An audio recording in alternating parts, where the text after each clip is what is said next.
right, we got a good episode today.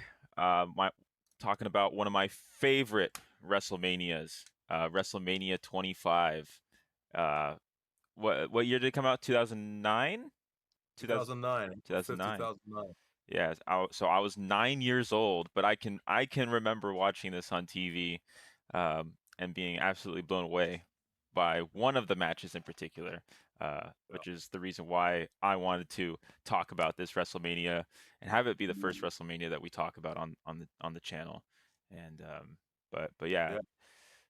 This is the first time they're back in Houston since WrestleMania 17 in '01. So, Oh, okay, good to know. different venue this time. This is a different venue. It's a newer venue, and big capacity. So yeah, Yeah, the it's uh the capacity was, let's see here, it was around 7,000? Seven 72,000. Yeah. 72,744, and uh, that's bigger than both nights of this year's WrestleMania, is what I looked up. But you combine the attendance of both nights for this year's WrestleMania, and obviously it's going to be bigger at 117,380 people. But still, Yeah. I mean, Well, go ahead. you got to understand. This is also, this is where the Houston Texans play. It's the Reliant Stadium, so you can fit more in there because now you're taking up the floor space from the field. So obviously in football stadiums you're going to get a lot more than you will in just arenas. So absolutely, big crowd, great Yeah. crowd. I mean, this crowd was hot all night. It was so good. Yes, yes. The crowd definitely added to the mania, in my opinion, Yeah. especially with my favorite match which we'll get to. But yeah, let's just start it off. First match. Before we get I into that, oh, very surprised that this is one of your favorite manias, considering there's no tag matches in this mania at all. that is true. That is true. But it has all of my favorite wrestlers in There you this go. mania. Make up So for it. it that has it going for it. No Right. tag matches is fine, but it has my most favorite wrestlers in this mania. All of them actually. Uh, Yeah. so so yeah, and, first match of the night Well, hold on. was Before we get into into the whole wrestling of it, let's talk about the opening, which I thought was cool. Right? You okay. have Yeah, yeah. Oh yeah. Vince with the voiceover, and then you have the talent talking about their favorite Mania matches from the first, because this is a 25th anniversary, big deal. No other promotion has gotten as far as in wrestling with 25 years of their big event. So this is a huge deal for WWE and for wrestling, sports entertainment, whatever you want to call it. But so to hear the guys talk and gals talk about their favorite matches of all time was pretty cool. Up until this point, nobody mentioned the Bret Hart Steve Austin match, which I thought was crazy, but that's one of the best matches, in my opinion, ever, um, and kind of tied with one of the matches on this event. But yeah, I thought that was pretty cool. And then they go on to talk about how they wanted to get to the stage and be involved in this moment. So I thought it was a pretty cool opening for the 25th anniversary. And nobody mentioned anything from WrestleMania 17. They're not real WrestleMania or wrestling fans at that point. I don't know because as great as WrestleMania 17 was, and the TLC match was a great match because it was the holy shit factor and a lot of it. But there was, and this is not a knock on anybody on the show or any of their talent or anybody involved but there was no real like groundbreaking match in that. No real. This could be the greatest match in the history of wrestling That's on that true. show. Everything was just so well put together and so well, um, you know, the run up to it was just so well done, and everything told a story, and especially then, when you had the McMahon angle with Vince and Shane.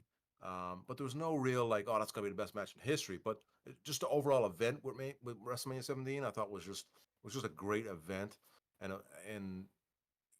when you look at the start with the Intercontinental title match between Jericho and Regal, and all the way into the main event, with Rock and Austin, it was just that was a great show overall, nonstop, just good entertainment.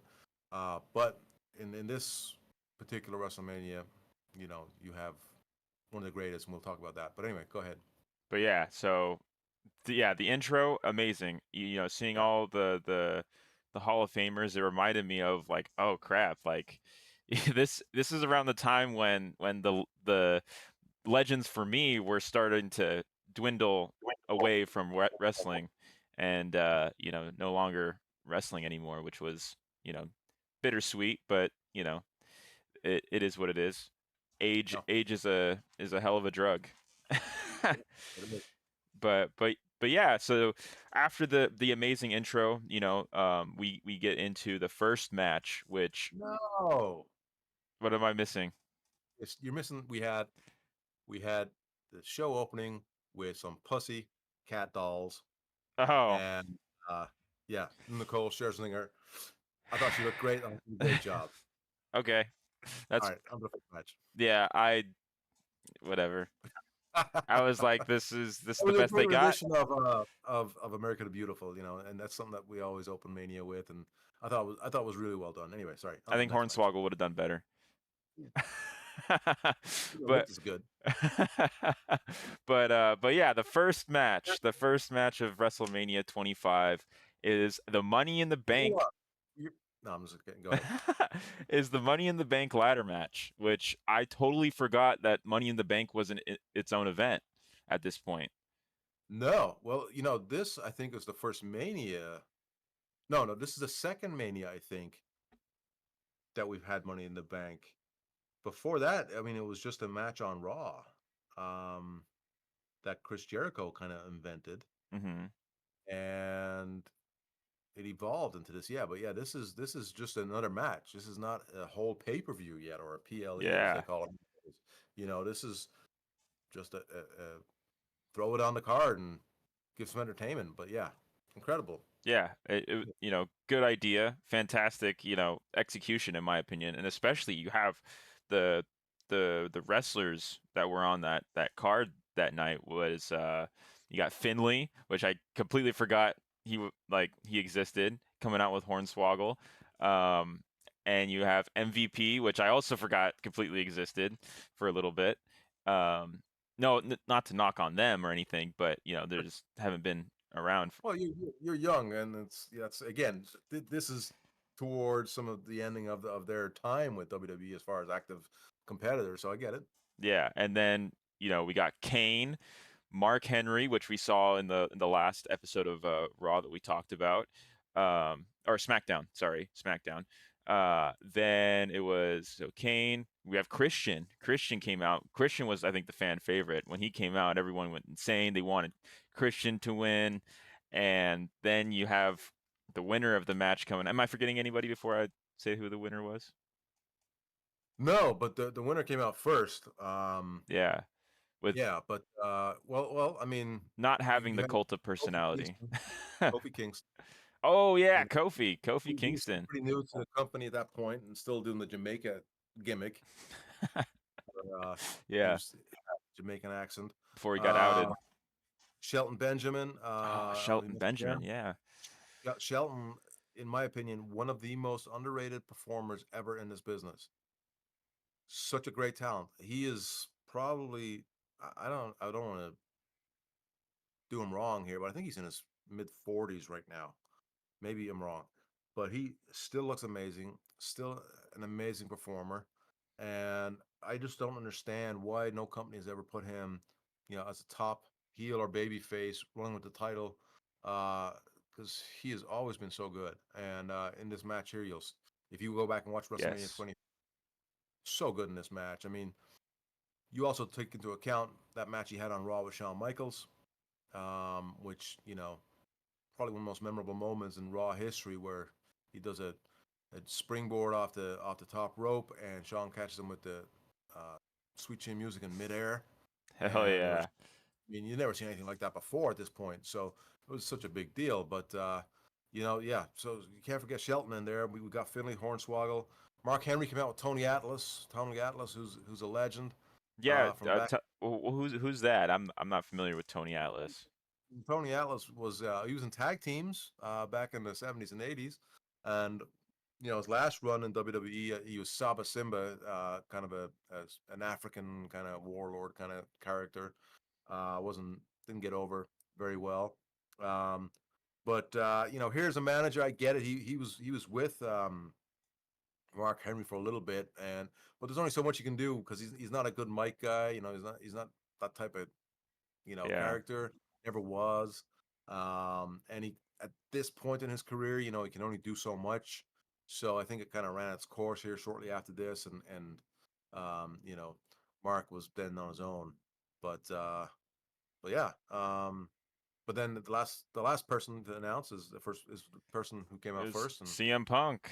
CM CM Punk, the Punk. best in the world.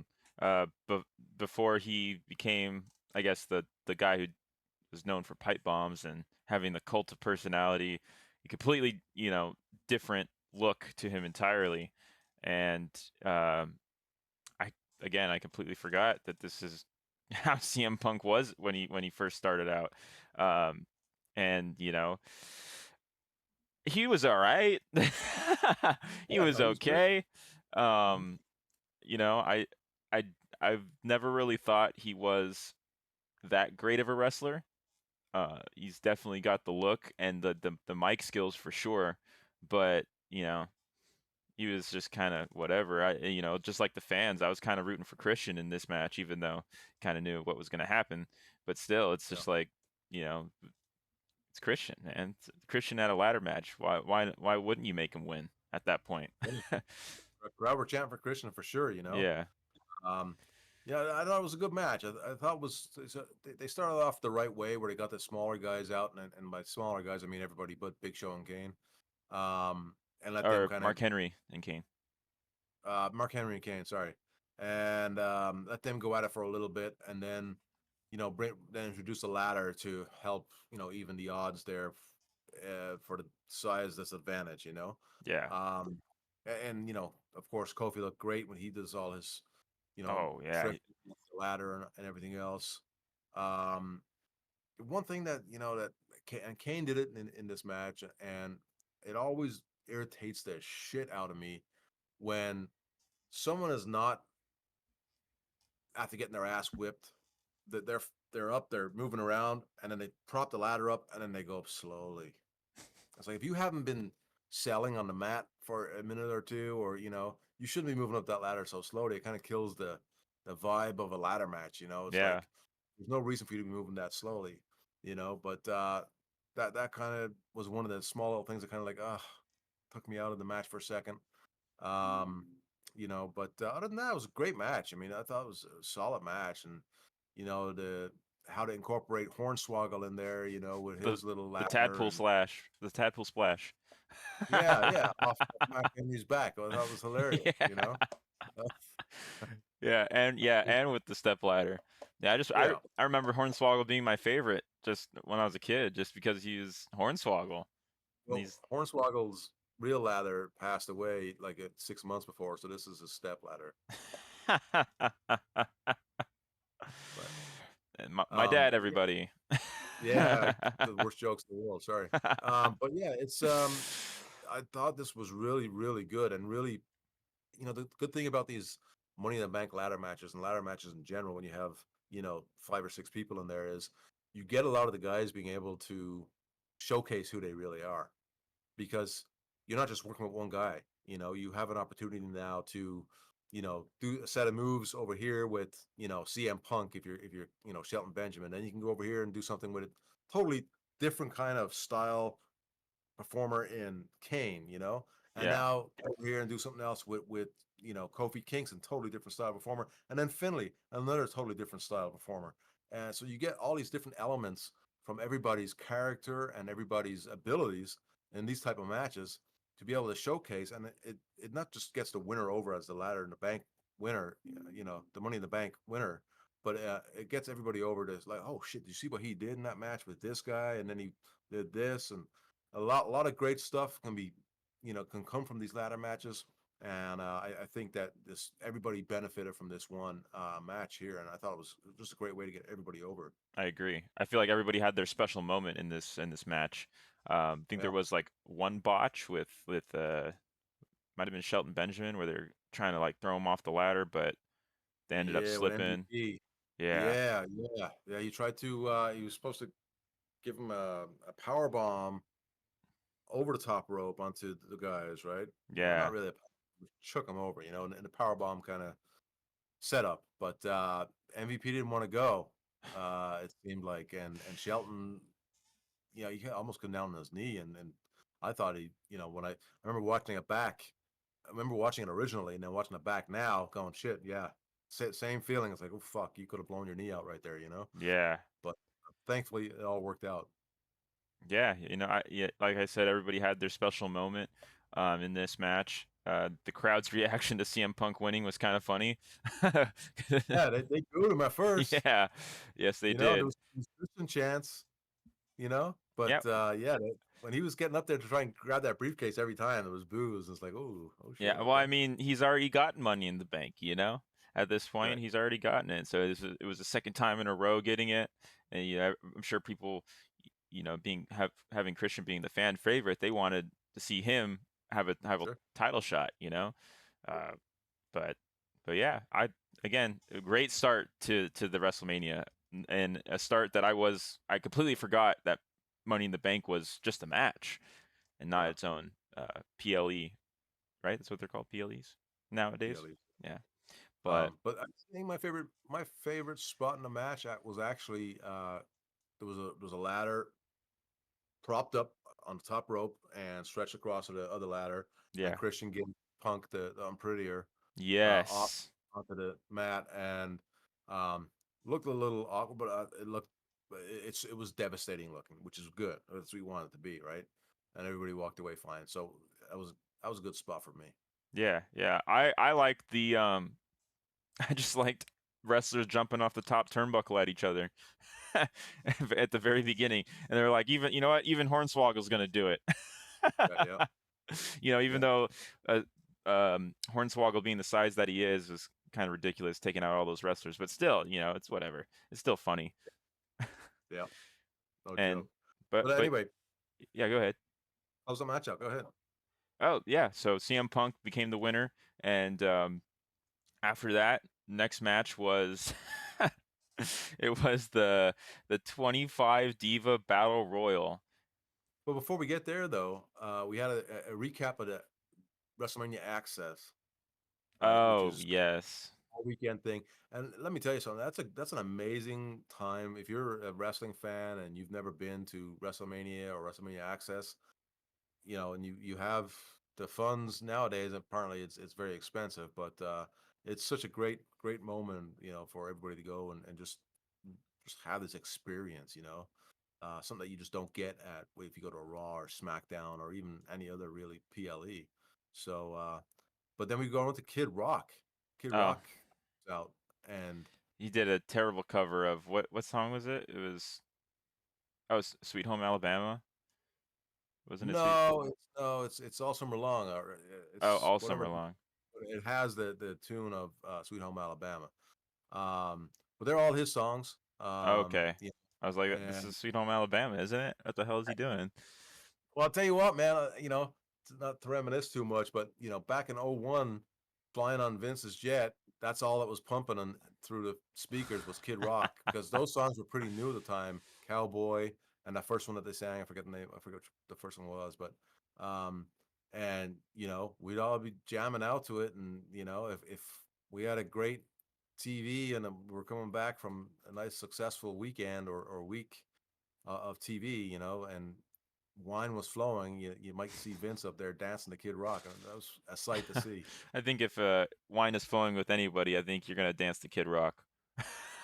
Yeah, At that sure. point, I feel like that's the only way you can enjoy the music. No, But it no. was good to see. Then at the end of the last song there, which was one of Kid Rock's songs, all the divas started coming out for the battle royal. Okay, yeah, I'm glad you didn't skip that because I totally skipped the Kid Rock stuff. I was like, I'm not. I doubt we're gonna talk about it, but Oh yeah, you got to talk about everything. but yeah, I was like, I don't want to listen to this.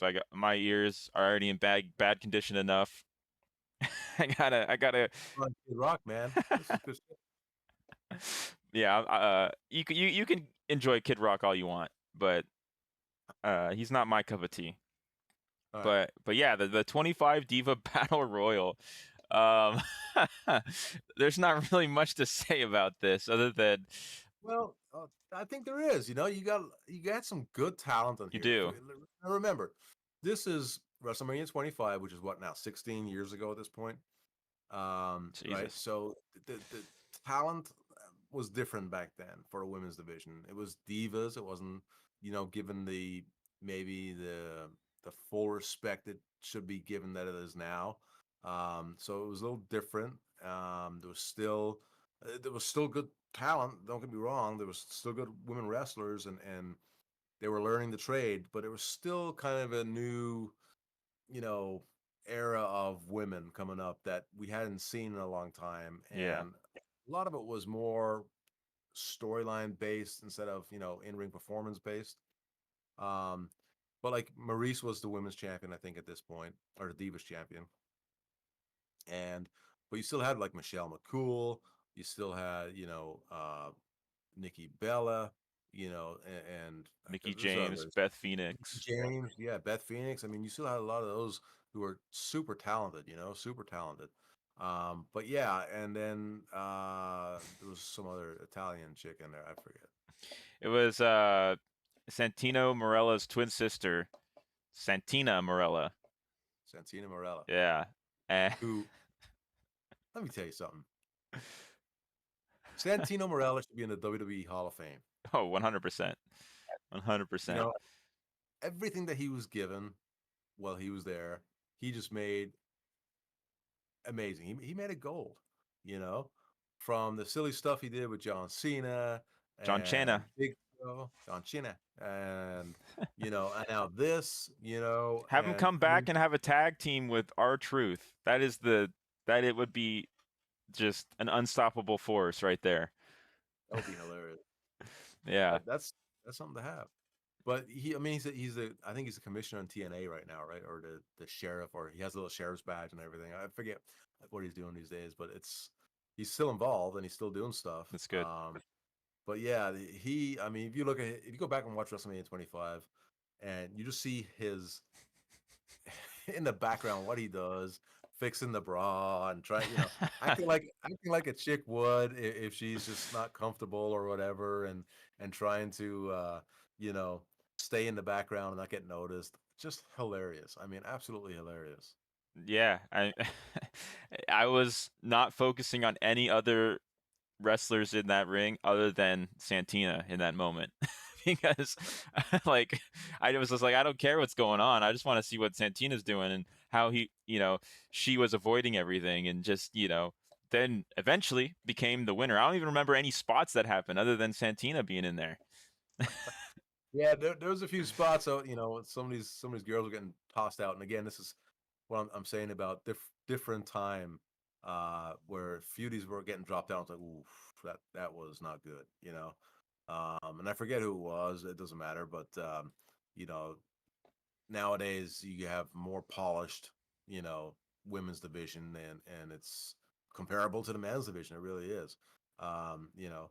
But yeah, Santina held in there, and she she got the win. Yep.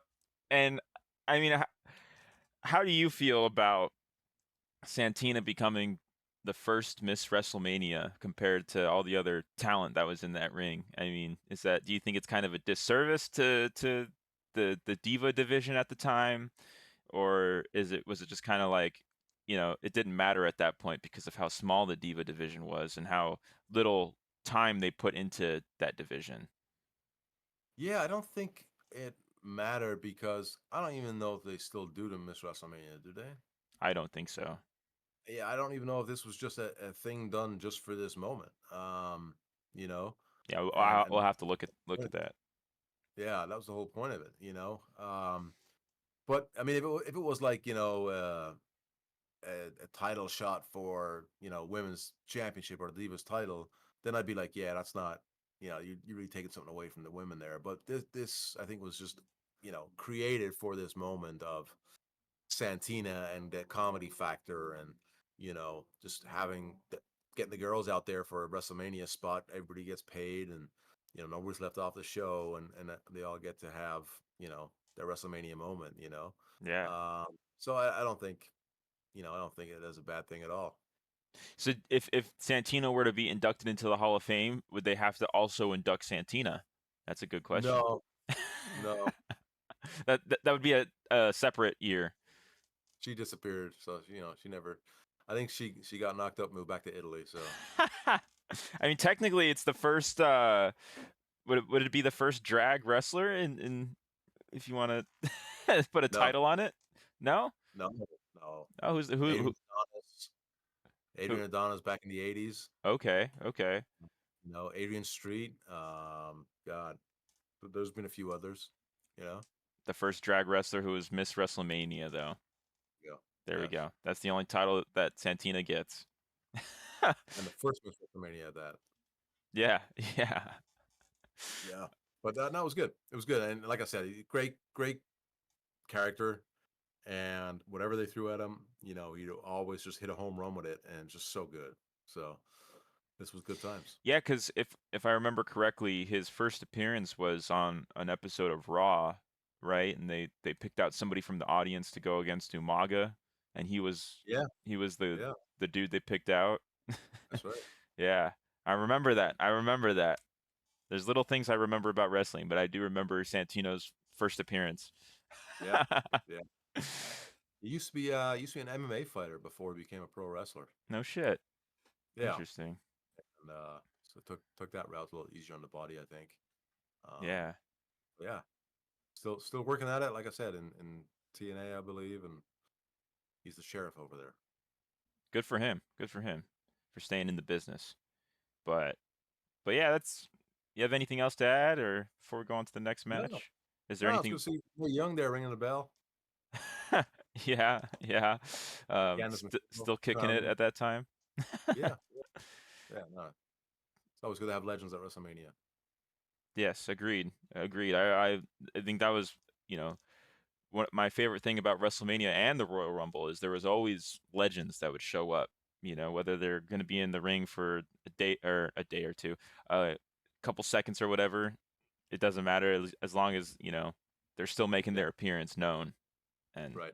that's all that matters to me. But yeah, then is there anything else you want to add before we go on to the next Now, speaking of legends, yeah, exactly. Speaking of legends, we have I think that was me trying to segue into that, by the way. oh, sorry, I didn't catch on.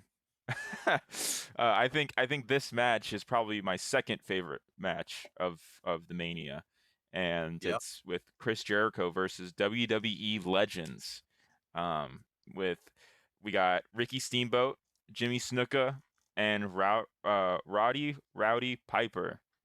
Roddy Piper. Yeah. Yeah. Uh, the fact that you have trouble saying his name.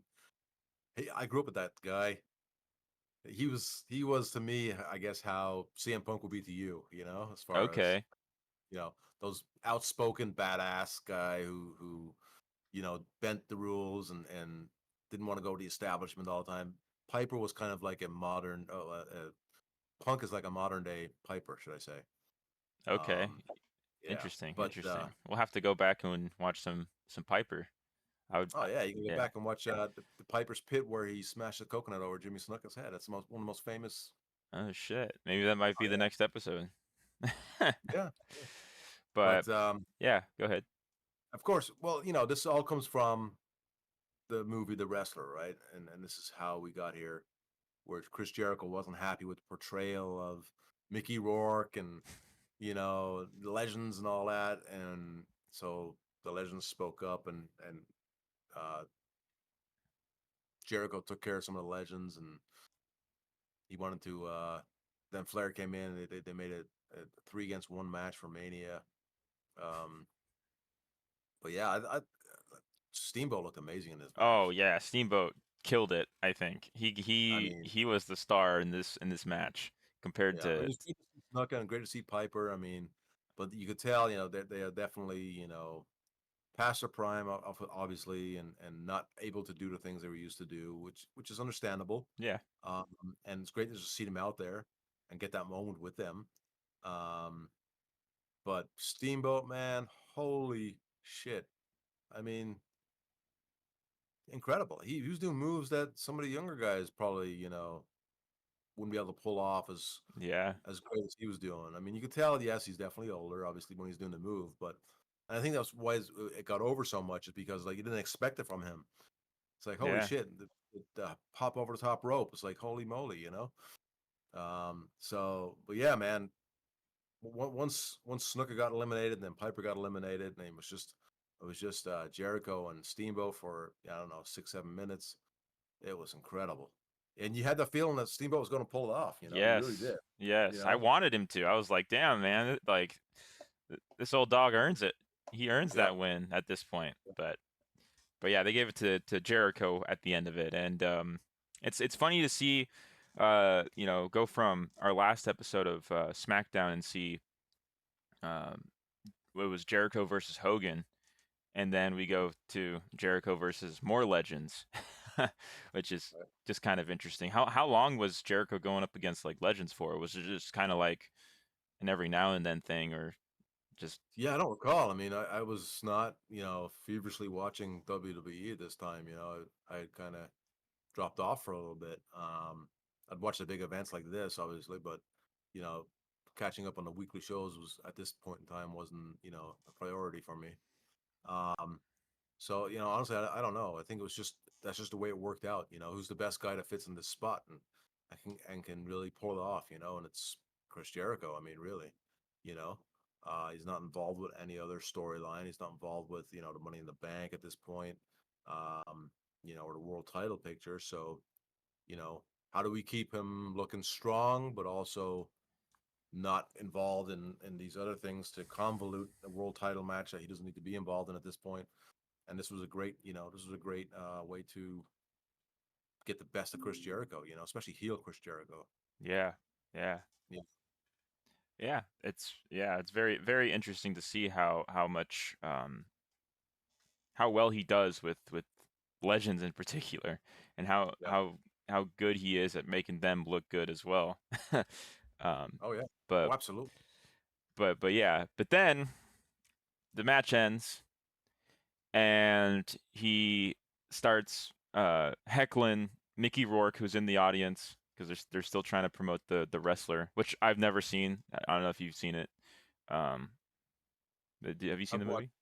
I watched a bit of it. It was so depressing. I just couldn't watch it. Oh, fantastic. Um, Yeah. You know, I think now if I try to go back and watch it, I could. But at that when I first initially tried to watch it, it was just not good timing. We lost some of the guys and stuff like that. It's like fuck, you know. gotcha. Do not want to see this right now. And yeah, so Jericho won the match. Um, calls out Mickey Rourke. What happens? Mickey Rourke gets out and they start throwing hands. I mean, and then all it takes is Mickey Rourke to just, send one jab or one punch to his face and that knocked Chris Jericho out and the crowd goes crazy. And it's like, well, Chris Jericho just took out all three of these legends, but gets taken out by a movie star. Like, what is this? I thought that was kind of whatever. I did not really care for that because I don't know. I just don't care for celebrities in wrestling, even though it's always been a prominent uh, role in wrestling in WWE in particular. Um, but I was just like, this is kind of lame. Kind of made Jericho look a little lame as well. But it is what it is. They got to promote their movie. Yeah, and that's just it, right? I mean, when you're going to do something like this, you got to put somebody in there who's going to be able to pull it off. And Chris Jericho's, it's like I said, it's one of those guys. Um, Mickey Rourke's a former pro boxer, so kind of makes sense. Okay, I didn't know that. Yeah, but he it did. It got the movie over. It serves its purpose, and everybody wanted to see Jericho just get some, because he beat the legends, right? So they would just want to see him get his ass whipped. Yeah. So I think some of those punches maybe in the should have been a bit closer, but I don't think Mickey Rourke knew how to pull out and make him not look as stiff or be as stiff. So I think just looking at it, it just went on a little longer than it should have because I think Jericho's like, oh hey, easy there, pal. And then he caught him with that punch, which looked good. But yeah, and then Flair and Mickey Rourke celebrated in the ring. Oh, I thought they were And gonna make out. yeah, oh, Flair was all about it. Right? He Yeah. was loving the attachment right there, right? Yeah. Yeah, Um, it got a little intimate in there. but hey, I would have done this match differently Okay. if I had my way. And how would that have been? So before the before the whole with the whole run up to this match, I would have not have let Jericho get his hands on Flair at all. You know, keep Flair, you know, out of the picture as far as contact goes. Jericho gets the heat on Snuka, on Steamboat, on Piper. Flair runs in the save. Jericho hightails it out of there. He can't get his hands on Jericho. You know, um, Jericho tries to get his hands on Flair. He can't get his hands on Flair. Um, and then at Mania, I would have had Flair turn on Steamboat at the end there, just like the old Ooh. days, Yeah. and then have Flair manage Jericho for for a way to get Jericho back up to that world title picture and to keep him like holy shit, you Mhm. know. I would have liked to see how that would have went in WWE storyline. Um, having Ric Flair manage Chris Jericho, Yeah, that and would have been interesting. Kind of like yeah, a way for Jericho to prove himself to Flair, and by the end of it, Flair's like, "You did it. All right. right. Now I'm on your side." And then to go back on your point about Mickey Rourke knocking out Chris Jericho, I would have had Mickey Rourke come in all pissed about this situation, and Flair and Jericho look at you like, let's get this, you know, and Rourke hits Flair, and Jericho bails and pulls Flair out, like and that's you're saving Jericho there from that, and Flair gets a little bit of heat on him for turning on Steamboat, and then you can go off to the races that way. Oh, But that would have I been would have so liked to good. have seen Ric Flair, just turn on those legends because that's what he's famous for. He's famous of being the dirtiest player in the game. Yeah. Yeah, that would have been awesome. I would have really, really enjoyed that. But Yeah. maybe in another universe. In another universe, alternate universe. Yeah, exactly. And speaking in another universe, is there anything else you want to add to that match? Nah, man, that was awesome. I loved it. I loved it, and especially just the whole Steamboat stuff, man. Steamboat was just so good. Yeah, yeah, he was incredible. He was the reason why this match is my second favorite of Yeah, of Mania, because I was just surprised on how well he was moving and doing the spots and such, especially considering the age he's at. But yeah, but yeah, that's speaking of another universe, back when the Hardy Boys were prominent in WWE, we yeah, have Jeff versus Matt Hardy, yeah. because Matt The, Hardy the got murderer Hardy, what's up? Repeat that, please. Matt the murderer Hardy. Oh, is that his gimmick at the time? Nah, but apparently he killed Jeff's dog. Oh yeah, he burned his house down with the dog in it. I was like, damn, that's pretty dark. Yeah, I mean, hey, what are we gonna do here? Well, let's say he burned his house down. Oh, okay, that's a good. But let's also say, it's like Yeah, holy shit, yeah. There's no you coming know? back from that. Yeah. But Now, yeah, now if you really wanted to get the crowd to like poo poo up to Jeff so much, it would have been like, my dog got hurt in the fire, you know, and I'm gonna get my revenge for my dog. I know it's kind of John Wickish that okay, you killed him, you killed my dog, I'm gonna get you back. But how cool would it have been to have Jeff Hardy bring his dog out for the match? People would have been, oh, holy shit, there's yeah, a dog. You know how crazy people go about dogs. yeah. Um, Yeah, it would have been great. you know, After Jeff wins, you just have the dog start humping Matt Hardy, and everybody gets the win. I don't. Or if Vince Russo was booking, it'd be a dog on a pole match. But Yeah, yeah. It's a you have to have the dog dangle in a cage above the match. yeah, there you go. But No, but yeah, this was a good match, man. I thought this was really good.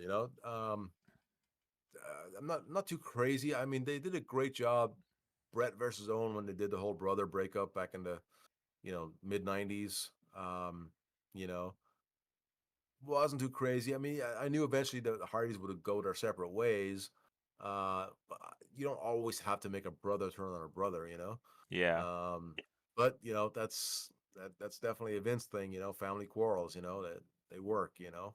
Um, but I wasn't too crazy about this whole rivalry in the beginning, and but it was a good match.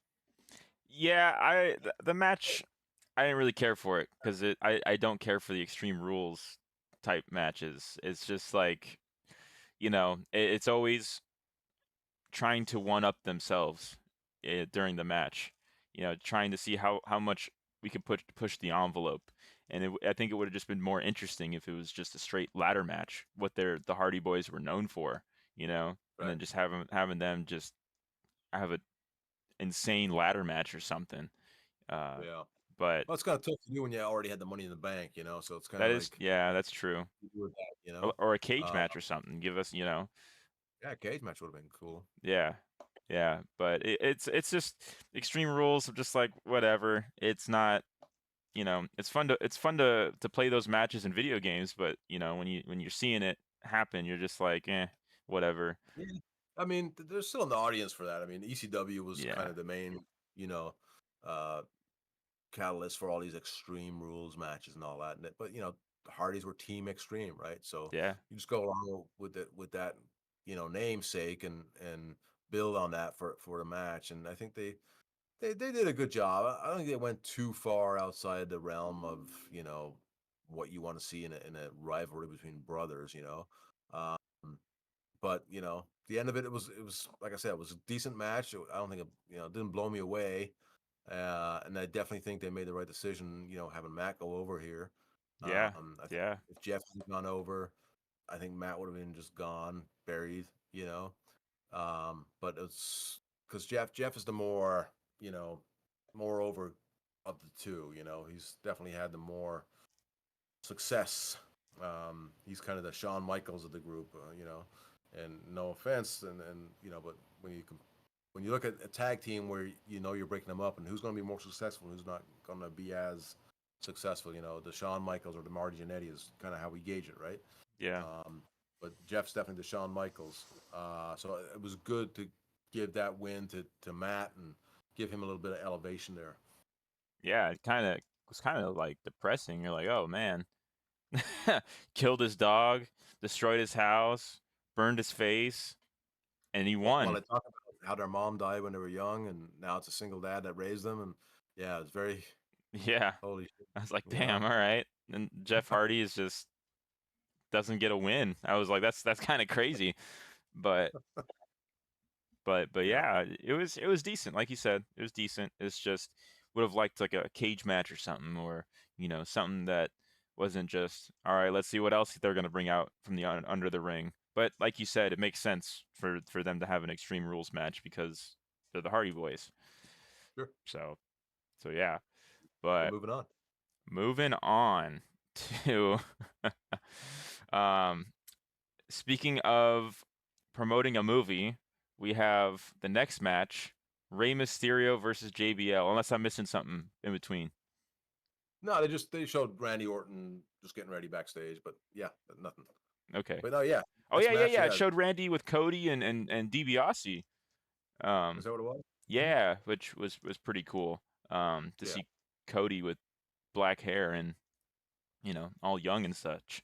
But they're but all young. Yeah, yes, yes. But yeah, Rey Mysterio versus JBL for the Intercontinental Championship. Um, JBL had his. Would you say it was his like very like wouldn't say like I mean you could say arguably like racist gimmick, but um, he what's so racist about what he said? I I don't well understand. well I can't remember if this is after what's it called? The one where he's with Ice and or was it Ice? And they're doing that one what is it, a promo? What do you call those? Like where it's just like would it be a promo where they're Yeah, catching illegals? yeah, JB yeah. But definitely. but Let's go ahead. No, but I mean, it was all fun. I mean, Yeah. it was yeah, obviously nowadays, yeah, because of the PC crowd and the people who get offended at the sun coming up in the morning, Yeah, you probably 100%. couldn't do that stuff. Although, on Netflix maybe you can. But this was a great way to pile on the heat for JBL, right? Yeah. I mean, I love to do this kind of thing where you just before the face even comes out, he'll be over anyway because Rey Mysterio, big in Texas, you're close to the border there, a lot of Hispanics. Um, but yeah, JBL was a huge heel right here, and you probably didn't notice something, but go ahead. I'll tell you what kind of match this was at the end. Go ahead. Oh, well, I think okay. And then Rey Mysterio comes out dressed as the Joker. I have a little thing right here if I can get it off my wall. Um, I can't. All right, I'll just move the camera.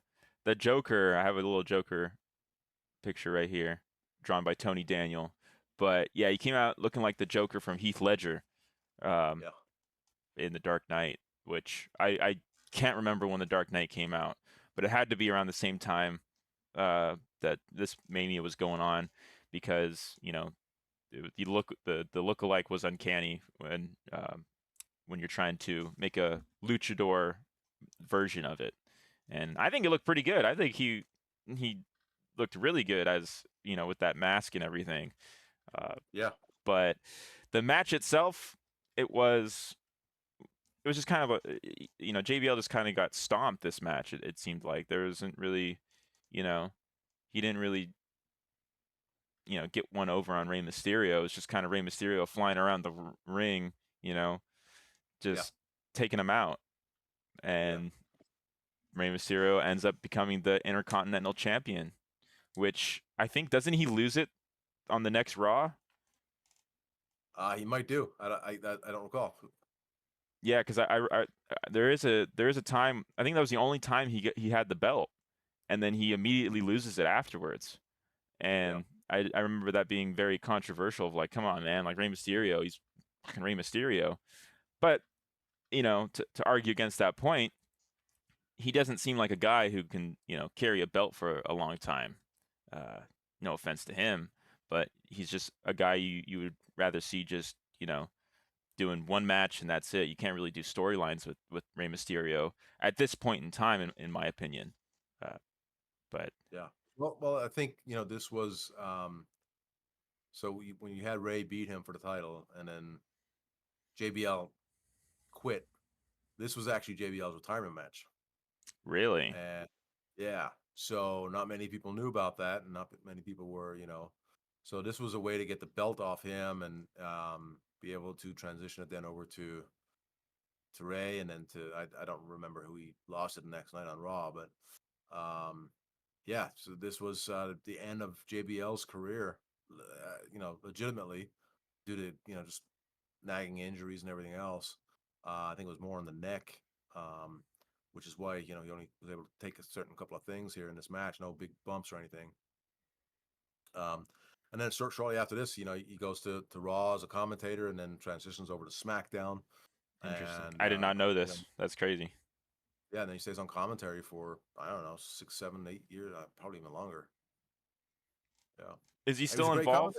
Is he still involved with wrestling right now, or Yeah, well, I know he does his podcast um, with Conrad because Bruce was doing a podcast, and I think Bruce got so busy. They were doing it for years, and I think Bruce got so busy he's not even doing it anymore.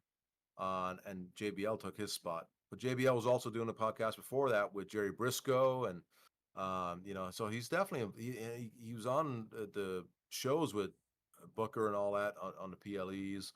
So yeah, I know he's still very involved with WWE. okay, that's good. That's good. Yeah, because I only know him from his Texan gimmick. I know he has a history before all that, but I only know him for his Texan gimmick, and so Yeah, when he first came in, he was Justin Hawk Bradshaw, and he had his mustache and cowboy interesting. outfit, and um, he was had a oh man, He was managed by oh my gosh, I'm drawing a blank. I'll remember it in a second. Okay. Um, but yeah, he did that, and then he went to tag with I think it was Barry Windham maybe for a little bit, This is when he had and long then hair, right? When he when he used had to. long hair, yeah, then they were the Blackjacks or something like that. I forget what the gimmick was, and then he went back singles again, and then he got involved with Ron Simmons for the APA, you know, I and don't then know.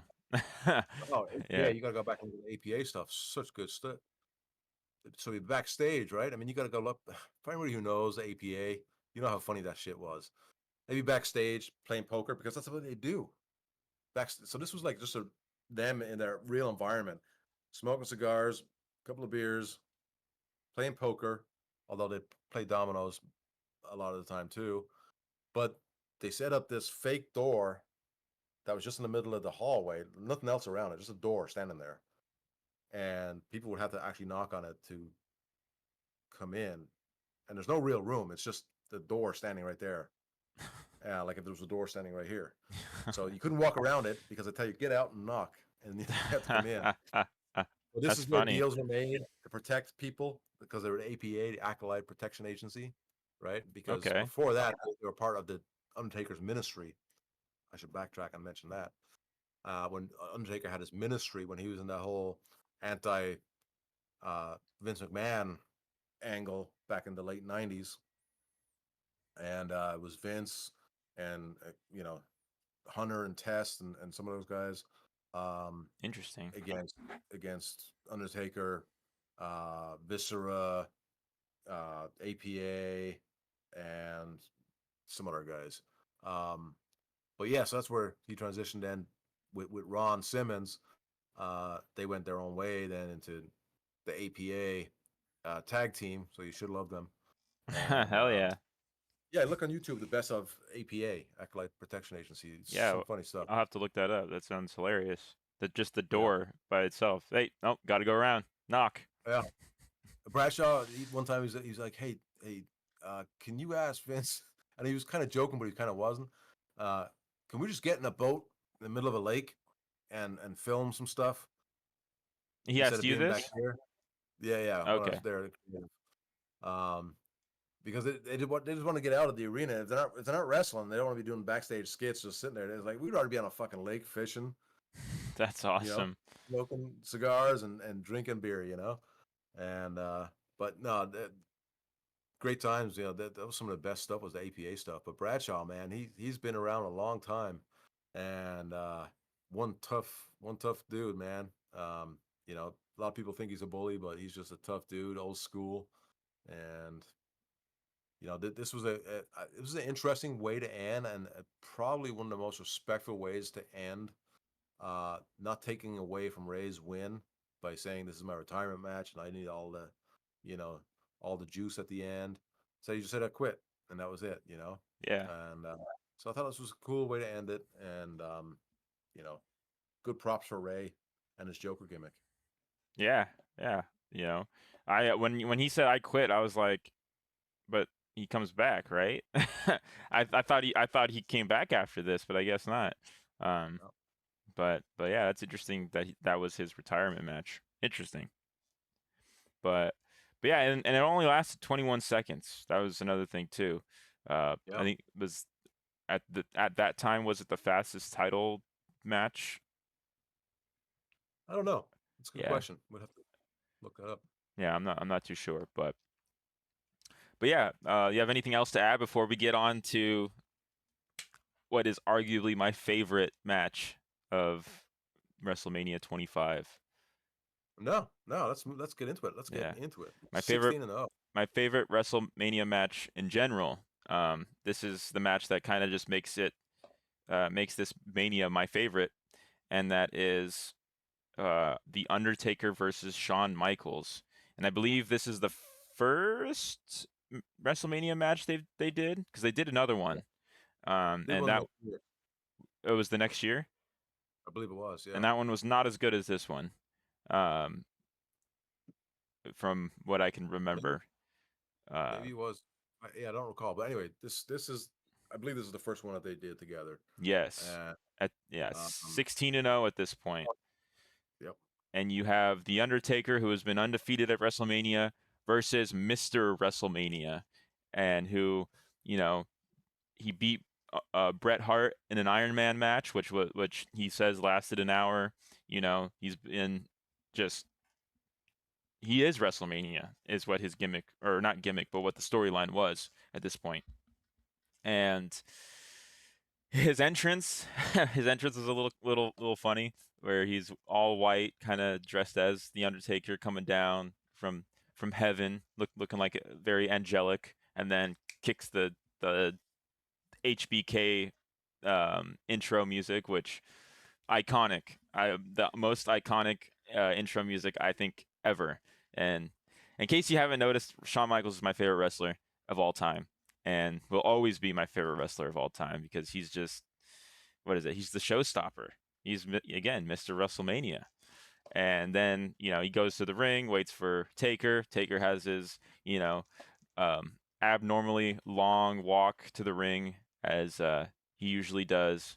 And the match kicks off, and the crowd was going insane, like from beginning to end for this match. I mean, I was watching this match, and I was focused on one dude in the audience that just kept losing his mind every time, Shawn kicked out, Taker kicked out, and when I remember first watching, this is probably the first match that I can remember uh, watching and being like, wow, that was crazy. That was a crazy match. Um, and it's stuck with me ever since, all the way from 2009 to 2025. but great. but yeah, you have Taker giving Shawn um, the tombstone choke slam. Shawn keeps getting up. Taker's like, "What the hell, man? Like, these just not." What was the other one? The last ride was another finisher he did. Um, and then Shawn Michael, you know, because at this point, has anybody kicked out of Sweet Chin Music? Oh yeah, they kicked out Okay. of it. Okay. You know, So yeah, Sweet Chin Music after Sweet Chin Music to Taker, and Taker just keeps getting up. And this, it was at this point, even though I knew who wins, it still was surprising, of like, damn, they just keep going. They just keep, yeah, keep going and going and going. But yeah, one of the best matches in my opinion. And it's not absolutely. and it's not a tag match. That's not a tag match. I Yeah. 100% agree. Start to finish, it's just incredible. I love that they got some false finishes in early, and then really went to work on you know just really fucking each other up. I mean, Yeah. it was a physical match, man. It was so good. And the amount of false finishes, if done wrong in a match that is not as physical or as important as this match is, where you have Mr. WrestleMania against a streak, can be like, oh, okay. But the way they did this, and every finish, every false finish was like, holy shit, this is it. Holy shit, this is it. Oh my god, it was incredible. It was incredible. And like you, I love that match when I saw it, and when I was looking back on it on the show for this show, I probably watched it 3 or 4 times. Really. Um, oh yeah, because I forgot how good it was. I haven't seen it in many years. And my good buddy's actually the ref in there, Marty Elias, Mhm. Marty Rubalcaba. Uh, he's out in Tennessee now, but he, I've had conversations with him about that match, and that match got Match of the Year, Slammy Awards, and Wow. Sean actually gave him the Slammy Award for it. Um, but the scary spot in the match, um, Oh, you know, yeah.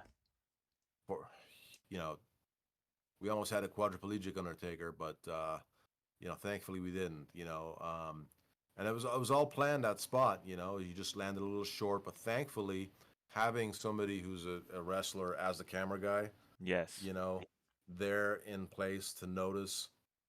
Okay, I gotta grab him real quick before he lands on his fucking head. Um, was a good call, because, and that's Sim Snuka. That's actually Jimmy Snuka's kid. No, no shit. That Yeah, that's cool. yeah, he was a wrestler. He was an OVW. another product from OVW, and so he was playing that spot where Sean drags him in front of Taker to get him, you know, taken out. Um, very clever spot. You know, Taker's not as young as he used to be, so doing that over the top, Yeah. doesn't work as good. It might have been the last time he ever did it. Um, but yeah, aside from that, one little glitch which just made the match even more like holy shit. Um, this was just incredible. I mean, incredible. Yeah. My favorite match of all time because of what it did for the business was Brett versus Shawn, no, Brett versus Steve Austin at WrestleMania 13. But this is very close second. That might be the Um, next episode. Who knows? yeah, yeah, absolutely. I would love to do that. But yeah, man, incredible. I mean, you can sit and watch this match and just be exhausted after watching it because it's just Yeah. like, Yeah, you know, I watched it and I texted you. I was like, I can't believe that this wasn't the main event. yeah. This. Well, hindsight, right? But if you knew how good it was going to be, you probably would have, right? I Yeah. mean, that would have been a hell of a way to end the show. Yeah, because after that, But I'm like, I can't believe there's two more matches after this. I don't want to sit through two more yeah, matches, dude. This is it. I can't get better I know. from this. And actually, so I was watching this when I was going back and watching this. I watched that match while I was working out, and I turned it off because like I can't I Yeah, can't watch anything else right now because it's not even gonna fucking matter. So I went back to working out, and yeah, it like you're right. I mean, it's just one of those things where, like what happens after this is just like okay. I mean, we do have good matches, and I'm not trying to take away from the guys in those matches or the matches themselves, but I mean, this was just yeah, absolutely match of the decade for sure. yeah, 100%, 100%. And then, The yeah, streak is kept alive. 17-0 after this. Mr. Yeah, WrestleMania is Mr. That loser. I don't know. wasted. No, not no that kind of match. No, No, still no, Mr. Wrestling. no. Yeah, Absolutely. yeah. Of course, of course. And I I don't think Taker had a better WrestleMania match after that or before that.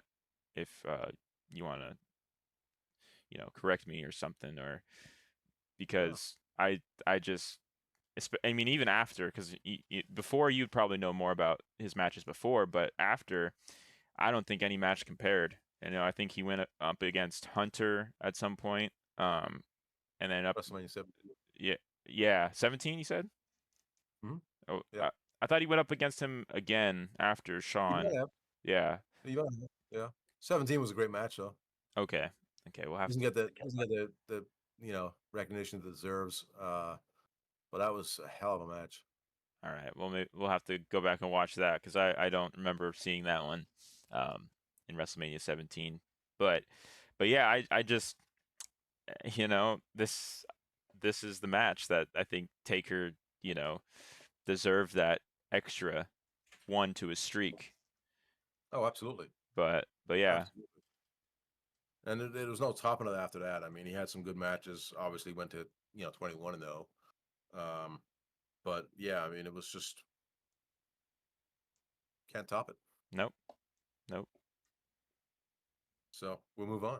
We move on. Next match is for the World Heavyweight Championship match.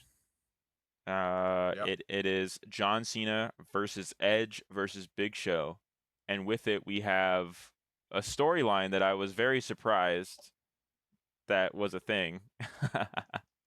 um, I was not expecting this storyline. Um, I didn't recall it at all, but it had to do with Edge, Big Show, and Vicky Guerrero, and I don't remember this at all. And I think it's a good thing Yeah. that I don't remember this because it's a very weird storyline, um, where Vicky Guerrero is Edge's wife, and Vicky's having an affair with the Big Show, or on Edge with the Big Show, and then in the middle of that, John Cena somehow gets involved and saying, I don't care for all this. I just want I just want the belt," and Yeah. brings the affair to Edge's attention, at that point to throw him off his game. And looking back on last episode where we talked about Cena's first appearance, coming to now, it looks like he kind of found his identity at this point, obviously, and stuck with it, and just I thought Cena did a really good job in this match, and Yeah. early on into the show, I saw a sign saying if Cena wins, we riot, and I'm very curious if you can remember if he was kind of getting booed, and just I mean they still had the Let's Go Cena, Cena sucks chant going on at this point. Yeah. Um, so I don't know Yeah. how much heat he got for you know being the wrestler that he was at the time. If you can, Well, I think there was a part of the fan base that was tired of WWE just shoving John Cena down our throats. But that's what they do. That's what a promotion does with their top star, who's hell of a merchandise mover. You promote him more, and you make him more valuable. And that's what WWE is really good at. Sometimes it's too much, for some fans. So there's a big portion of those fans who just get sick of the same thing with Hogan. They finally got tired of Hogan. It's not the '80s anymore where we all need this hero, and it's not the same fan base as it was when WrestleMania 1, 2, 3, 4, maybe even 5, where we believe we need one hero to save us. And that was all coming from the war with Russia and pro America and all that, and everything in the you know beginning to mid '80s, which is why Hogan got over so big, right? But then you had people wise up to the wrestling part of it and think, okay, well, so this bad guy is actually not really a bad guy, but he's pretty cool, you know. And you had people like Mr. Perfect, and then you had the Shawn Michaels, who, even though he was a heel, people were still now, he's really cool. I want to be like him, kind of thing. And then Steve Austin, who was the total heel that everybody's just like, he may be a heel, but we love him. So then yeah, he ended up being a tweener because everybody just loved him so much, because the audience has changed so much now that if you want to shove someone down our throats, we're going to boo them. We're going to like who we want to like, not yeah, who you want to. And even though you still had the kids, seen that appeal a lot to the younger generation, which is where all the merchandise gets sold to. But the older crowd was like, shitting on them. But had the same reaction that Roman Reigns got a few years yeah, back, but yeah, yeah, that's exactly it. I mean, and part of it is when it gets leaked out there by one of these idiots who just because they know something, they got to put it on the internet. And then it seems like then they embellish these stories. Well, WWE is going to put the belt on this guy because whatever reason, and it's because like, he's well, that's related to The fucking bullshit, Rock, and it's just But like when the fan base knows about it ahead of time, it's kind of like, well, this is not surprising. This is not anything I'm not expecting. yeah, So now I don't want it. Wrestling fans want to be surprised. They want the biggest audience of a wrestling show was always when you had WCW versus WWE, and you didn't know what was going to happen each week, and it was that element of surprise, and that's when you had the biggest audience because they want that suspense. What's going to happen next? hmm, But nowadays, you have these people who rush to the internet and want to spoil everything because they just want to. I knew that, so you know, I told you that was going to happen. It's all this whole fucking, look at me kind of attitude, instead of protecting the business and doing what's right for the business. And if you know something that's going to happen, keep your mouth shut, let it roll, and it benefits everybody that's involved in the business, yeah. That you goes with know? anything too, especially those people who keep trying to spoil the new Avengers movie that keeps coming out. They keep leaking pictures. I'm like, guys, come on. I want to I want to watch the movie. I don't want to, look at a slideshow. Stop showing me pictures of bullshit. But Yeah, yeah, yeah, I can't stand spoilers. That's why I stay away from trailers for movies, TV shows, anything. I can't stand it. But yeah, yeah, it's just like if you guys know something, just keep your mouth shut. let other people enjoy it. But it's always just, knowledge is power to certain people, and it's just like Oh, absolutely. whatever. And it's not even that they're smart. It's just that they Yeah, read it somewhere or they've heard it from somebody, you know? Um, like if you have had someone come out the week before Cena turned heel and said, "Oh, they're gonna turn Cena heel next week," I'd be like, "What the fuck?" Like, it'd be like, "Holy shit, okay." But then by the time that week comes, you're kind of like expecting, okay, now it's going to happen. And it takes the whole element of surprise out of it and the reaction from the crowd out of it because half the crowd now knows. yeah, And, it kills just everything that you're working hard to produce and create. And um, so I think when you come to these storylines, the less people that know, the better. 100%. you know, and you know, putting the belt on Cena here. I don't know if that was leaked or that was out there beforehand. I don't know, but you know, that's been a problem within the industry for many years. And even when I was there, I mean, we'd get questioned. You talking to the internet because stuff would be getting out. And it's like, no, absolutely not. Check my phone, check my laptop. Absolutely not. Um, but you have to with Cena, it was one of those things where they constantly shove him down your throat, and then you have spoilers getting out there. You already hate him because they're shoving you down, they're shoving him down your throat, and now I got to tell you they're putting a belt on him. Oh, for fuck's sake, that's even worse now. Yeah, So you had that disgruntled contingent of wrestling fans, but I thought it was the right thing to do. Cena is just for as much as he got booed. He did so much great things for this industry, for the company, and for that title that he carried for so long. And I yeah, think he was a better champion over his period of time than Hogan ever was. yeah. And he's gonna retire with the belt. I think he should. I think he should Yeah. retire with the belt. That would be so cool. And then they, So last week you said that you don't think he's going to retire. Now you're saying he's going to no, no, retire. no, no, no. That's if he retires. If he retires, he should retire with the belt. All right. All Originally, right. I wanted his last match to be with Orton, to where you bring back Legend Killer Orton, and put the belt on Orton, and then you have you know through that through Cena's title run, you have Cody slowly turning heel, to then eventually go up against Orton, with Orton having the title. But we already got Orton versus Cena now, so it's kind of just like, well, I don't know where this is going, which is a good thing, because I want to be surprised. Like you said, it's a lot it takes a lot to be surprised. I think today, because of everything is just so out there now, and Yeah. if you can keep me in the shadows a little bit, I'll be happy, because I don't want to know what's going on. Just show it to me. But Well, yeah, I mean, they're doing a good job of keeping quiet now what needs to be kept quiet. I really think Hunter is doing a great job of that, and he's definitely old school to where he respects certain elements of the storyline to be kept secret. Um, but I really feel that they'll come back full circle with this heel storyline, and his last match will be Cody, and Cody will get the belt back.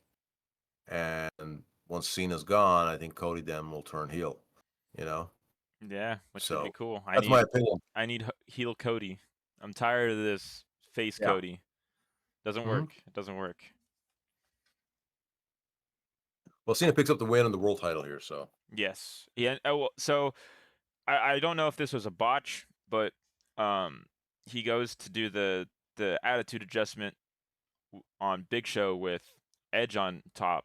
Then did Edge slip off, or did he purposely like fall off, or because I think what they were going for was Cena to do like a double I attitude think he slipped adjustment. off. I think I Okay. don't. I think that'd be pretty. I mean, not just impossible and impressive. He was able to get both the guys over, but then where does Big Show land on top of Edge? He'll crush him. That's You know? true. Yeah. Yeah, I think it was. He could slip off and still take the bump, and you know, but Big Show gets the full brunt of it, and yeah, you just go home. Gotcha, gotcha. Because I, Yeah. I remember, and correct me if I'm wrong, but Cena does at some point attitude adjustment two people at once. Like Sure. I just don't remember. Yeah, but I mean, I'm sure one wasn't a 500-pound giant Yeah, landing on top of a yeah, 240-pound, you know. yeah. But So yeah, and then yeah, Cena becomes the world heavyweight champion, and he doesn't get booed. Did he get booed? I don't remember. I don't think he did. a little, but I think everybody was happy to see the belt come off of Edge. Yeah. Yeah, considering he was such a heel at this point. Uh, you know, so it worked out. Okay. Okay. Okay. So then after this, was it the Hall of Famers to come out? Yeah, yeah, we get them all out on stage. Howard Finkel, the Watts, what was it, Bill Watts, Coco Beware, Two the Funks, One of and the Von Erichs, Kevin Von Erich. Kevin Von Yeah, Erich, the last surviving Von Erich, yeah, which is yeah. an insane story within itself. I mean, you still haven't seen the Iron Claw, right? I have not. Yeah, I think that's a whole episode within itself.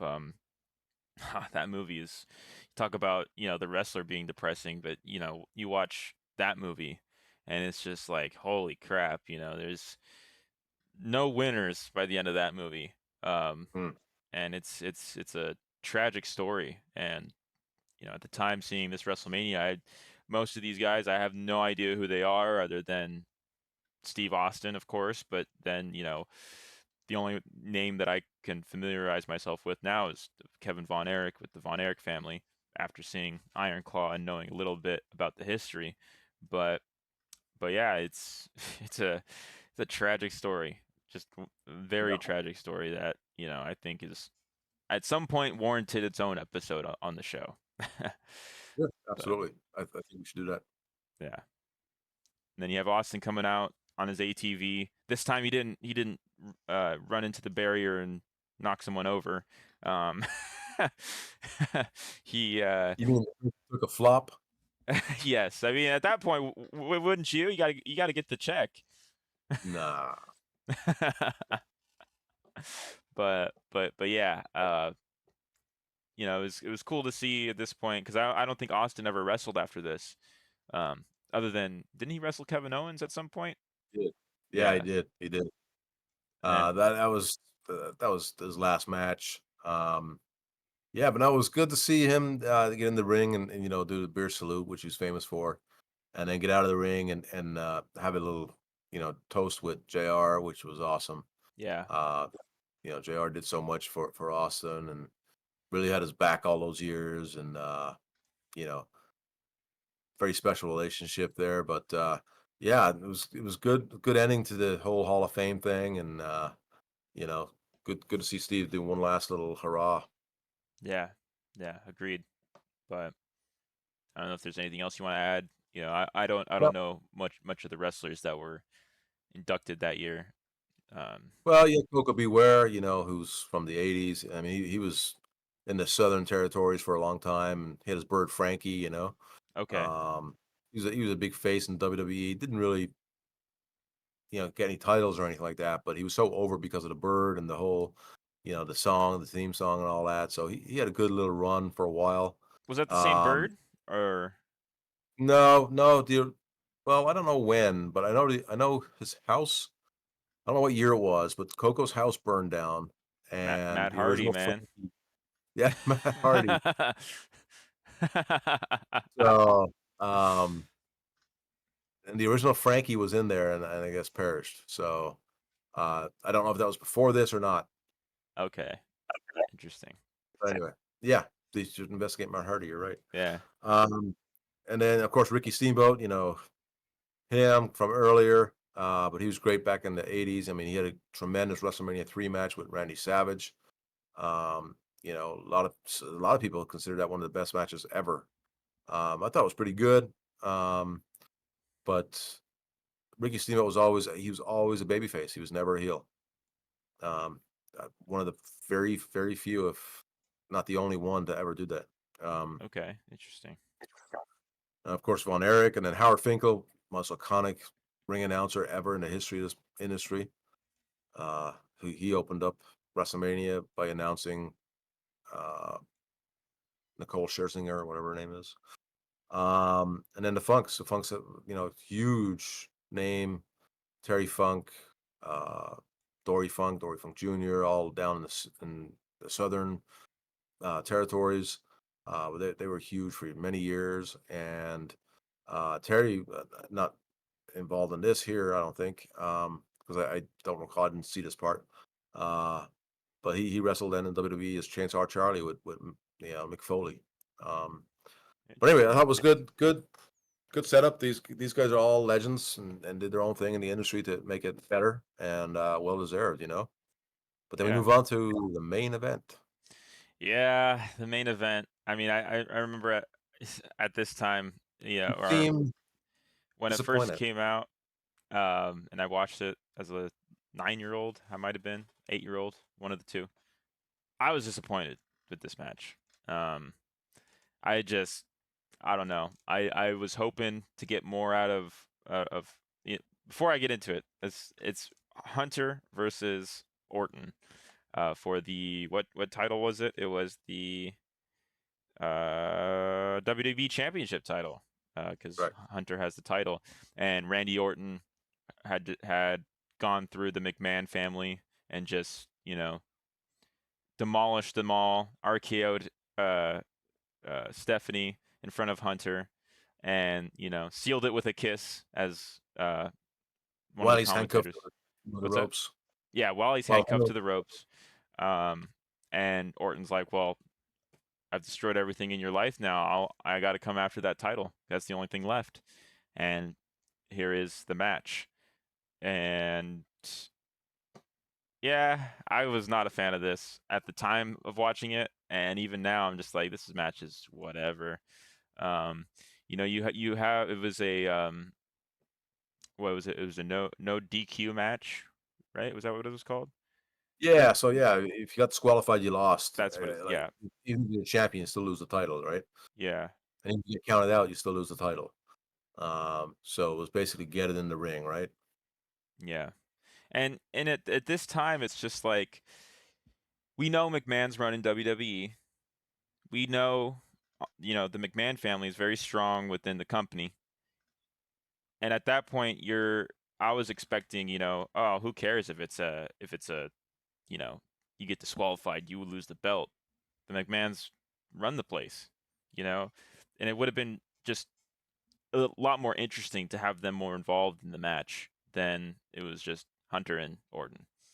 And especially you have that scene in backstage with Hunter, and he's not reuniting, but he's kind of just he passes Shane and Vince, and they're just like, all right, go give him hell. I was kind of like, because again, I didn't really remember this match when I first watched it, but going back, I was hoping maybe they were gonna get involved, sort of like a bloodline rules kind of thing, uh, because that's the one thing Orton doesn't have is his family to back him up, unlike Hunter. Uh, Yeah. But I get what they were going for, just Hunter getting revenge on Orton. But I was just hoping for a little more, I don't know, a little more like getting Well, his here's the revenge. thing though, if Vince and Shane got involved and Hunter got disqualified, he would have lost the belt. So, you know, But I understand that. But the ref was out for a good portion of the match. yeah. So at Yeah. that point, I was just like, come on, like I think even at the time I watched it, I was hoping for something like that, and it was just kind of especially following the Taker and Shawn match. It's just sort of like, dude, I was kind of hoping for more, especially it being the main event, and the history that was shown between Orton and Hunter at the time. Um, Yeah. but I think what you enjoyed this match a lot more than I did. Yeah, I mean, it was a good match. I thought it was. I mean, these two guys know how to work. They're really strong, and I don't think that you can put them in a ring and never have a stinker. But the buildup was great. Orton taking out Vince and Shane and Stephanie, and Hunter going to the house and destroying the house and all that, and you know, fast forward to the match itself and Hunter's intro with the sledgehammer through the glass. Yeah, that I was thought, cool. um, it really, I think they really built this match up to be very important. And again, I think if you had not have had the Shawn Taker match before this, you probably would have enjoyed this match a lot more. Probably. But the Shawn Taker match really took the air out of the building because everybody was so exhausted. And then you had another title match, right after that match, right? So you've already seen the world title match, right?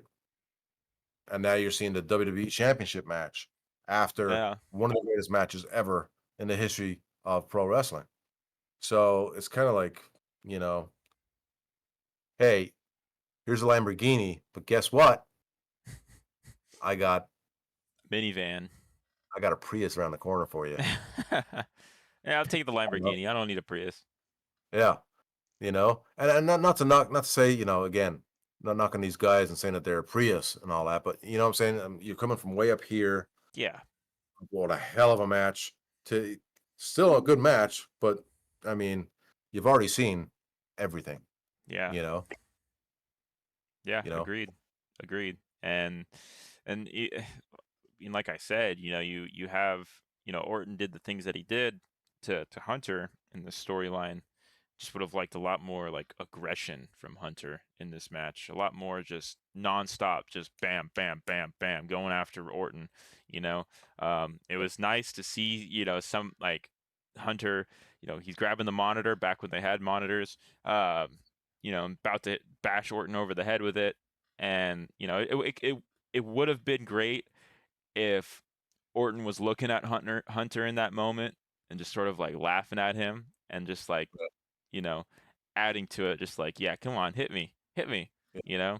yeah, Um, but just little things that I just would have liked to see, as opposed to what we got. But like you said, if it wasn't for that Taker match, it probably would have gone over with me a lot better. yeah. And I think nowadays, and this might have been one of the catalysts for this, but nowadays, when there's two title matches on a card, one will start the show, and one will end the show, or be close to the end. And for that very reason, it's because back to back title matches is just kind of like fuck, Yeah, it's draining. That's draining enough. Even if you didn't have the Taker and Shawn match, back to back title matches themselves are draining. yeah, And when you're at 3 hours and well, just over 3 hours really, by the time this match starts, uh, you know, crowd is already exhausted. You're at home, you're comfortable on your couch, you're getting tired, you're getting sluggish, you know.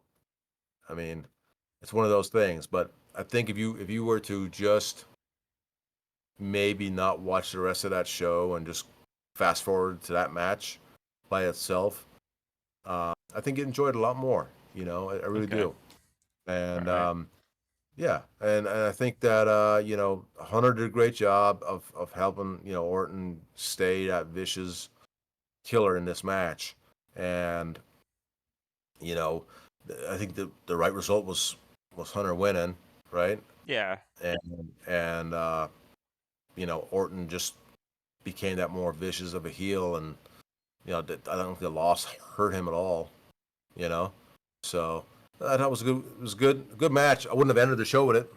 I mean, hindsight's 2020, but you know, I would never put even now. I mean, even then, I wouldn't put two title matches back to back like that. I don't know why that was yeah, done in the first place. But I would have opened the show with that triple threat. Absolutely. With Cena, Big Show, and Edge. That's a way to open it up. You yeah, know, and then you have maybe not such a fast paced opening match. Now you can go to your ladder match and get that crowd, even more invested into it now. Then you can take it down a notch with, you know, um, everything else. Well, I think But on the contrary to that, when you have a Money in the Bank match, you kind of have to have that first, right? Because you never know if that money in the bank's going to be cashed in that night. Um, That's a good point. you know, so Yeah, who knows? It could have been cashed in on Cena. We could have had Punk and Cena, and Punk yeah, gets the belt.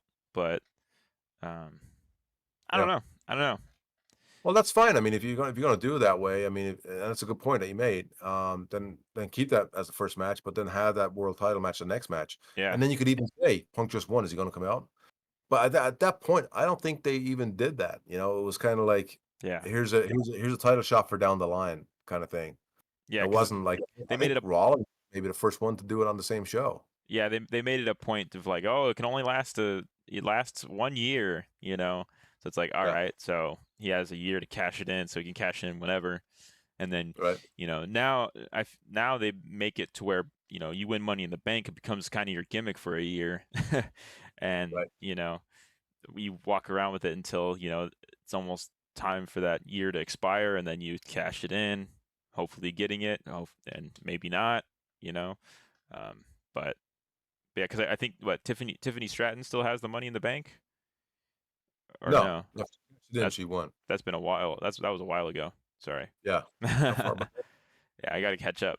Um, but yeah, so yeah, Yeah, I thought it was a good match, just wrong placement on the card. Um, but it is what it is. Hindsight's 2020. Overall, tremendous show. One of the best WrestleManias ever. Absolutely. I know it's your favorite. But yeah, can't go wrong with WrestleMania 25. yeah. So the reason I wanted to do this this specific WrestleMania as the first Mania that we talk about on the show is to maybe see if my opinion will change as we go through other manias or other wrestling events, and seeing if something will be better in my opinion than the Shawn and Taker match, which I think is a hard match to beat. But you know, we'll see. We'll see. Yeah, Because again, like I said at the beginning of the show, this is one of the most memorable manias that I've ever seen, and I can't begin to tell you what other uh, mania matches like stick out to me more than this one, and yeah, uh, absolutely. and yeah, that's kind of it. I mean, you have the Bloodline Rules match of the Paul Levesque era, the start of it, but at the same time, I feel like that Mania is more talked about because of that Bloodline Rules match, and because of all the appearances, and because Cody Rhodes finally gets the belt and finishes the story.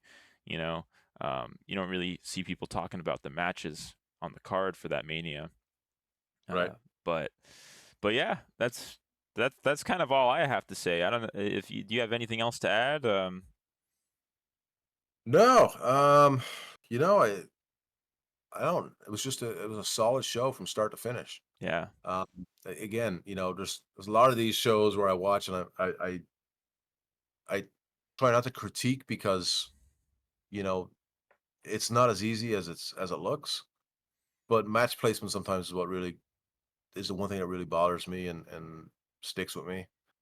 And that's the only thing that I would say differently about this card is having one of those title matches, most likely the triple threat earlier in the show.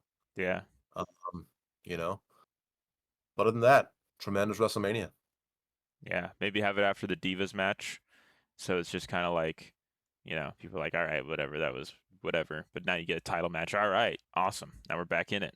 Yeah, um, I'd have it even earlier than that. Like I said, I'd have it first or second. okay, okay, Yeah. yeah, yeah. But So that's what we're gonna it. do next week? Next week, you were talking about WrestleMania 13. What was it? Want to look at that one? All Who right, let's do was that. who'd you say was wrestling in that one? Brett. I keep saying Sean. Brett and Steve Austin. Brett and Steve Austin. Ken Okay. Shamrock, special guest referee. Who was the special guest referee? Ken Shamrock, Ken UFC legend. Shamrock. Uh, Okay, interesting, yeah. interesting. WrestleMania 13. All right. So guys, that's Arrowhead what you have Pond. to. What's up? I was at the pond in Anaheim, The just down the pond. road. Yeah. Okay. Were you with the company during this, or No, no? no, I Okay. wasn't even in America at this point. Oh, still over in Ireland, Yeah. hanging out with Hornswoggle and Finley. Yes, doing the stereotypical Irish things that we do. Growing potatoes, drinking beer, That's right. hanging out at the pub. There it That's is. right. Irish. Yeah, my shirt just has Werewolf. Hereditary. Oh, what is Yeah, it? it's from a Back. movie. Okay, Horror fans will understand it. They'll probably think it's hilarious, awesome. but yeah, We should maybe incorporate some of that stuff for shows.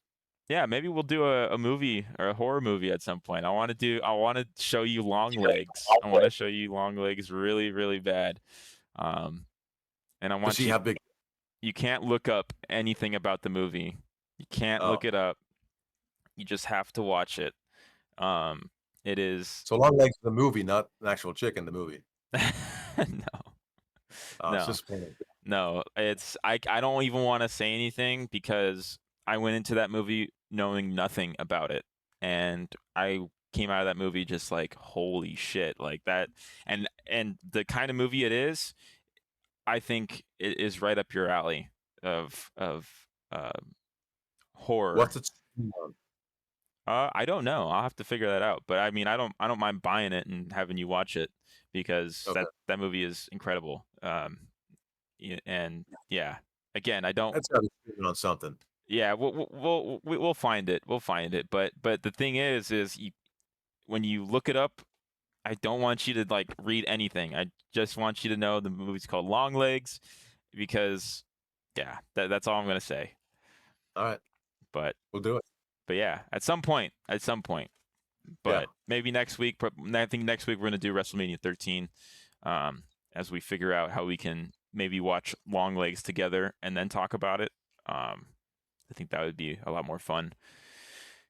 But All right. yeah. Sounds. Anyways, guys, that's it. Welcome to the Doyledin podcast. It's the end. What am I talking about? Thanks for tuning in to the Doyledin podcast. Have a good day. Have a good night. Whatever your time zone may be. Don't forget to have a good life. See you, folks.